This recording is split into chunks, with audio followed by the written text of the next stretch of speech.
लोगो नोंथांमोन साफ्रोमखौबो आंनि चेनेलाव बरायग्रोबाय। गोदानफोर साफ्रोमखौबो आङो बे समाव बरायबाय।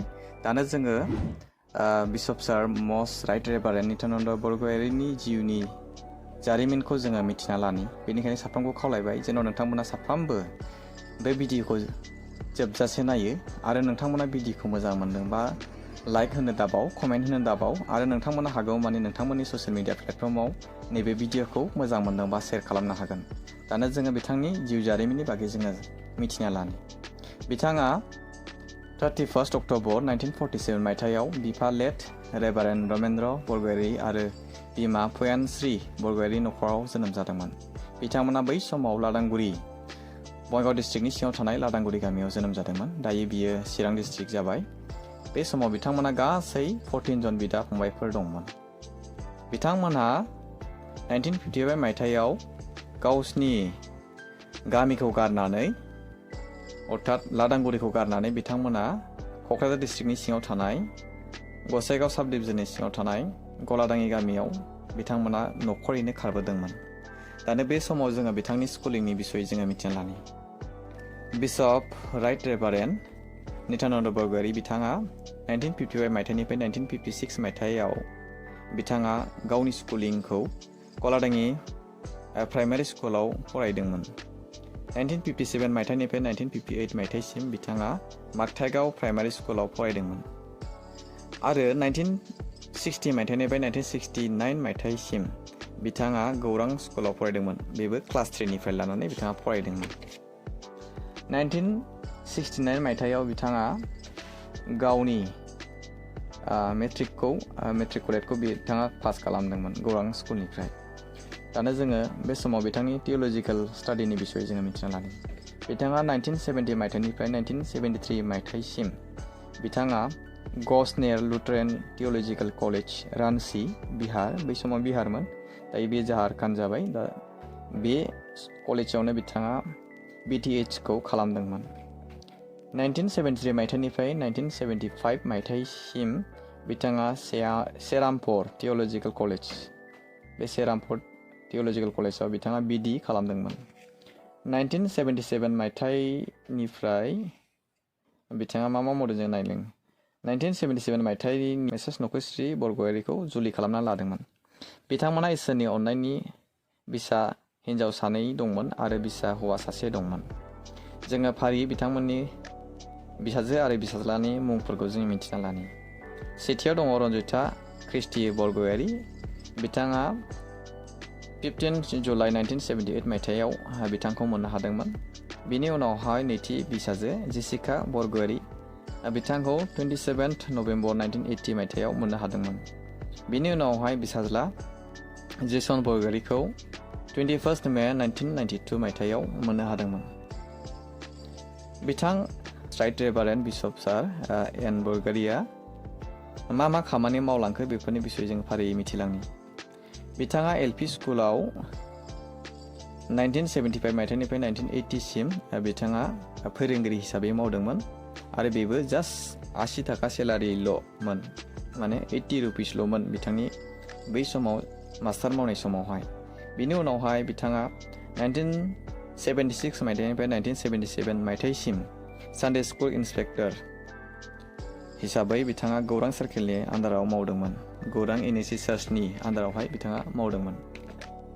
1980 मायथाइनिफ्राय 1981 मायथाइसिम बिथाङा स्पेसियेल फुल टाइम वार्कार हिसाबैबो गौरां सार्केलनि सिङाव थानानै मावदोंमोन आरो फैयै फैयै बिथाङा मस्ट राइट रेभारेन्ड नित्यानन्द बरगयारीया 7 अगस्ट 1981 मायथाइयाव गौरां सार्केलनि पास्टर हिसाबै अर्डिनेसनखौ मोननो हादोंमोन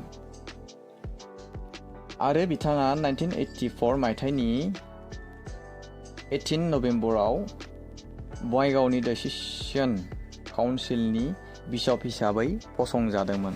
बिथाङा बिशप हिसाबै मावजेनदोंमोन आरो बिनि उनावहाय 1988 मायथाइनिफ्राय 1998निफ्राय 2001 मायथाइसिम बिथाङा मडेरेटर हिसाबै खामानिखौ मावदोंमोन।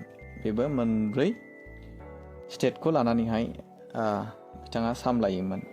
आसाम, बेंगल, अरुणाचल, झारखन्ड बेफोर आरो बिहार बेफोर गासैखौ लानानै बिथाङा सालायदोंमोन। दा आरो बिनि उनावहाय जोङो मिथिबावनि बिथाङा आरो मा मावलांबावखो।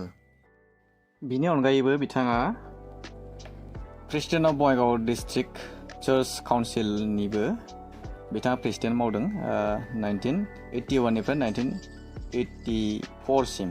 आरो बिनि उनावहाय बिथाङा सेक्रेटारि हिसाबै बोसोरसेबो मावदों आरो प्रेसिडेन्ट हिसाबैबो बिथाङा मावनाय जादों बङाइगाव डायसिस इउथ कमिटि 1976 निफ्राय 1988 मायथाइसिम बिथाङा मावनाय जादोंमोन।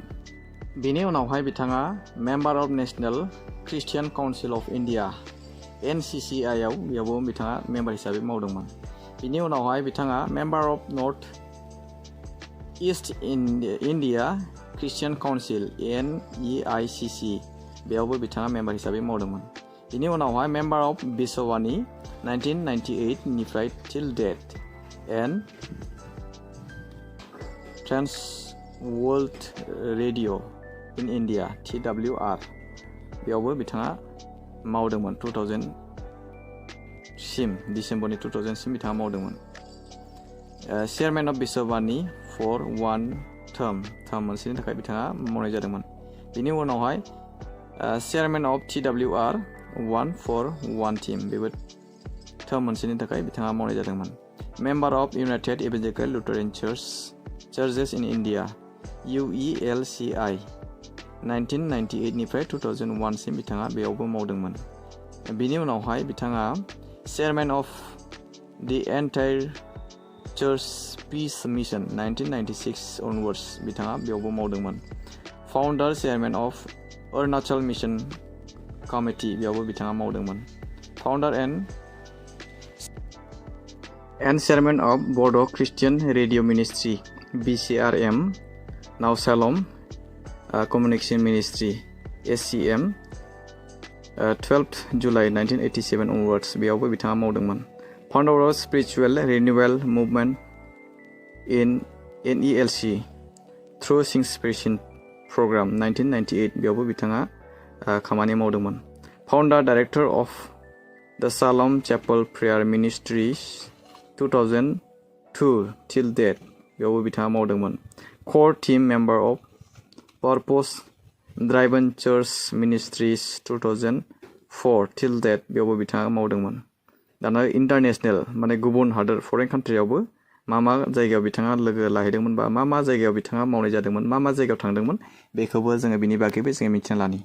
International ministries programme conference attended बबेयाव बिथाङा एटेन्ड जाहैदोंमोन। सार्भ एज पास्टर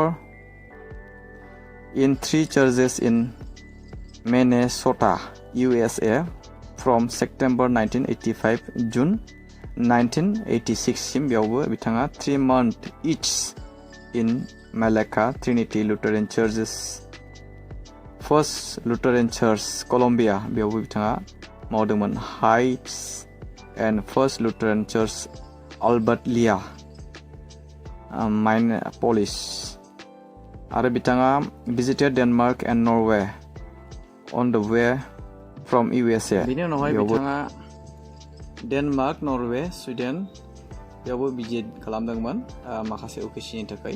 बिनि उनावहाय purpose driven charges conference in Los Angeles USA in 2004 and 2008 सिम बिथाङा बेयावबो दंमोन। बे दाखालिसो बावै लस एन्जेल्सआव डे टु अर खालामनाय जादोंमोन बे जायगायावबो बिथाङा भिजिट खालामदोंमोन। दा माखासे इम्पर्टेन्ट कन्ट्रिबिउसन एचिभमेन्ट्सफोरखौबो जोङो नायनि बिथाङा मा एचिभमेन्ट खालामखो। Human resource development through theological education and professional training for many youngsters age follows बेबायदिनो गोबां जोहोलाव लाइमोनफोरखौ बिथाङा थुलुंगा होनायनि गेजेरजों मोजां खामानि मोजां सोलोंथाइ लानो थाखाय बिथाङा हेफाजाब खालामदोंमोन। आरो बेनि उनावहाय दा जोङो बिथांनि माखासे बिसयखौ जोङो मिथिनो लानि। बिथाङा मा डेभेलपमेन्ट मावदोंमोन गोबां डेभेलपमेन्ट मावदों बेवहाय फारि फारि खोन्थानो हानाय नंलिया। बिथाङा गौरां बर' बाइबेल स्कुल बिनि थाखाय बिल्डिं डेभेलपमेन्टनि थाखायबो बिथाङा खामानि मावदोंमोन। गार्लस हस्टेल बिनि थाखायबो बिथाङा मावदोंमोन। कनस्ट्राक्सन अफ सालम चेपेल गौरां मिशन बेयावबो बिथाङा गोबां बेबायदिनो डनेसन होनायनि गेजेरजों बिथाङा हेफाजाब खालामदोंमोन। आरो उनावहाय जोङो दायनि लास्टावहाय जोबथानायावहाय at the last time of retirement बिथाङा मा मावदों बेनिफ्राय मा मावनायनि गेजेरजों बिथाङा जिरायथ'नाय जाखो बेखौबो जोङो मिथिलांबावनि। रेस्टेड फ्रम रेसपन्सिबिलिटिस अफ बिशप बिथांनि रेसिडेन्टआ जाहैबाय गौरां मिसन पिअ हल्टुगाव डिस्ट्रिक्ट क'क्राझार बिटिएडि आसाम। बेनि अनगायैबो बिथाङा गोबां बेबायदिनो जोंनि थाखाय गोबां खामानिफोर मावलांबाय। राव हारिमु थुनलाइ बेफोरावबो गोबां बेबायदिनो हेफाजाब आरो मदद होबोबाय आरो बेबायदिनो बिथांनि मावनाया जोंनि थाखाय मोनसे जारिमिन जानानै थाबाय आरो दायो बिथाङा फैयै फैयै गावनि जोबथा हांखौ थांनाय 22 थारिखआवहाय गावनि जोबथा हांखौ बियो गुवाहाटीनि नेमकेयार हस्पिटाल बैखौबो नागारनानै थांबाय आरो बिथांनि खामानि मावनानै होलांनाय जोंनि थाखाय कन्ट्रिबिउसन खालामनाय बेफोर गासैबो जोंनि थाखाय मोनसे जारिमिन जानानै थासिगोन। बिथाङा जोंखौ नागारनानै थांदोंब्लाबो बिथाङा अराय सम जोंनि गोसोआव आरो जोंनि गोरबोआव दङ। जों बेखौ आसा खालामबाय। बिथाङा जोंनि लागै गोबां खामानिफोर मावलांबाय। दा जोङो बेखौबो जोङो बावनो हाया। दा बिथांनि जिउआ सोरगोआव आलो गोजोन थाहैथों बेखौनो जों इसोरनियाव जों बरसा खालामो आर'ज खालामो।